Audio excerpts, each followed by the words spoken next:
Good morning, everyone. It's Lee Henson, President and Founder of AgileDad, and it's time for today's edition of the Daily Stand-Up. Without any further ado, let's get started. So the question that I got today stems from a question that I got asked many, many moons ago, and it just came up again in one of my classes. People are asking, how are estimates ever helpful for developers? Or are estimates helpful for the people who are doing the work, for the team members? You know, we all know that the whole want for estimates, the needs for estimates stems from stakeholders and clients that are constantly asking for estimates. And they want to know how to be able to plan, prioritize, and become predictive of dates when things are going to be delivered. All true. But for the person who's doing the work, they're often reluctant to estimate because they feel like you're holding their feet to the fire. There's some level of accountability when they give that estimate, right? So if doing something always seems to cause you trouble, why keep doing it, right? You don't want to always do the same thing. We mentioned yesterday in the podcast that doing the same thing over and over and expecting a different result is the definition of insanity, right? So while I sympathize with that way of thinking and I sympathize with the people who are doing these things, the truth is estimates can actually benefit teams. So let me explain. Over time, they can help you be viewed better in the eyes of the stakeholders and give you more bargaining power to petition for things that you need. So my experience has been that when team members are held accountable for estimates, it helps them learn to do things better, and it helps them make sure that they're on the same page with the product owners and with the stakeholders and with other people, right? Instead of them looking at every estimate saying, how is this going to be used against me? They can look at it and say, hey, let's celebrate that we achieved that estimate, or that we hit our goal, or that we finished something in the right amount of time. But the trick is, if you finish late, or if you notice things that weren't there before, you do discovery as you go and find out something that you didn't know early, it brands you as a failure. That's the easiest way for me to say it. But, failure is not necessarily a bad thing, right? I think that once you progress through and understand that, managers aren't there to persecute or prosecute you, that managers are there to help you. And even though they get mad when you finish late, I think it's important for them to recognize that you did finish and celebrate that you finished.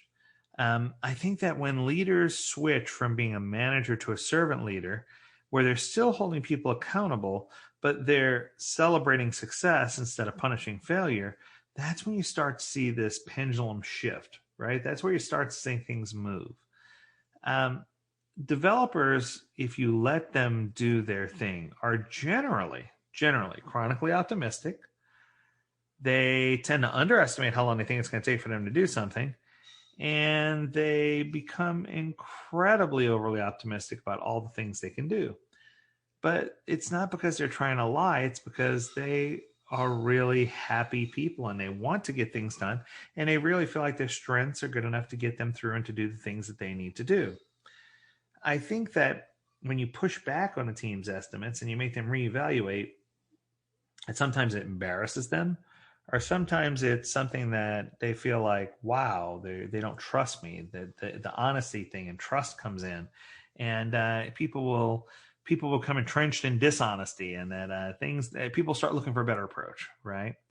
So I think that when we're giving these estimates, that these estimates, if done correctly by the team, should afford them some bargaining power. I know you heard me say that earlier, and people are like, well, how bargaining power?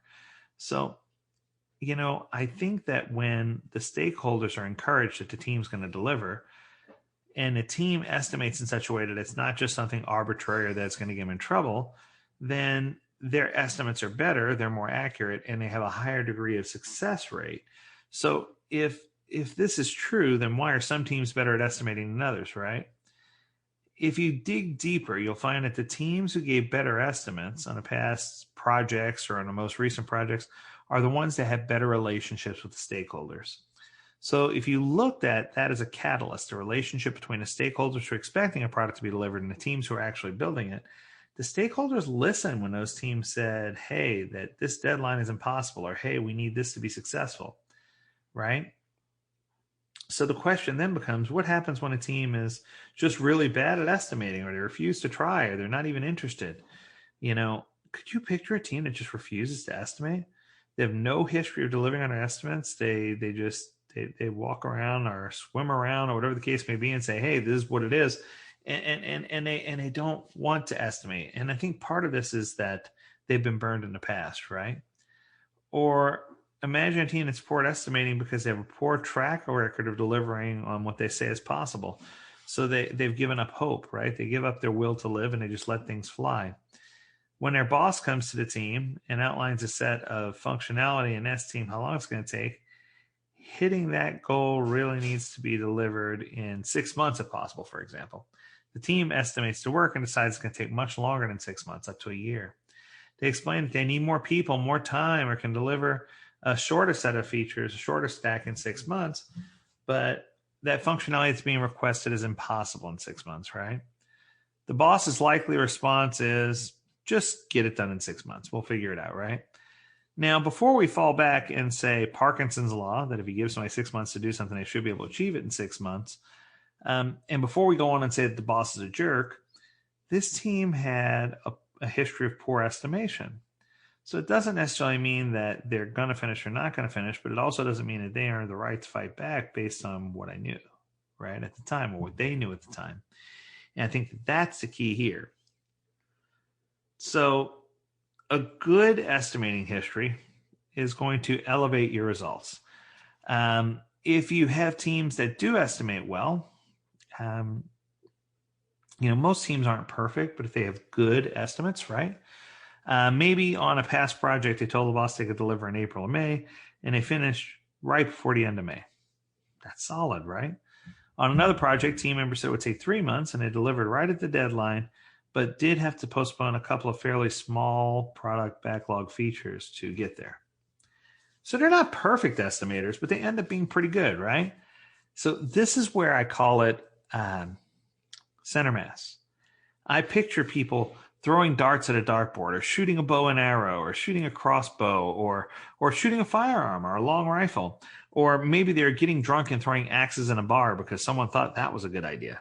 By the way, I do really think that the length and girth of your beard proportionally improves how well you can throw an axe. Just saying. I don't know if that's true or not, but it sounds right. I think that when you figure this out, that different teams are going to deliver work different ways. And I think it's because they have different experiences, different tools and things that are happening.